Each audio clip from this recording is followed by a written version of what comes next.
என் ஊர்ல 3 நாளும் ஒரே பாட்டை போட்டு கொலை அர்த்தம்னு பக்கத்து ஊருக்கு போனா பாருங்க நிகழ்ச்சி பார்க்க. அங்க இது மாதிரி இன்னிசை பட்டிமன்றம் நடந்திருக்கு. என்ன மாதிரி ஒரு நடுவர் அங்க உட்காந்துட்டு இந்த பாட்டை 4 மணி நேரம் பாடி காட்டிருக்கிறான். அதோட போனவன் தான் ஊரும் வேணாம் உரம் வேணான்னு.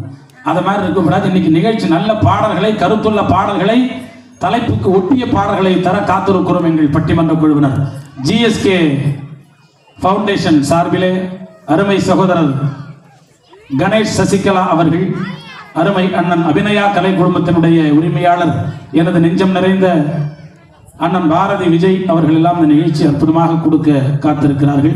2 இசையமைப்பாளர்கள், 6 பேரும் பேச்சாளர்கள் வந்திருக்கிறார்கள். பட்டிமன்றங்கிறான், கடைசி வரைக்கும் தலைப்பு சொல்லவே இல்லை. நம்முடைய வாழ்க்கை, இன்று நாம் வாழ்ந்து கொண்டிருக்கிற வாழ்க்கை பூந்தோட்டமா போராட்டமா? அது என்ன பூந்தோட்டம் போராட்டம் தெளிவா சொல்லு அப்படிங்கிறாரு தம்பி.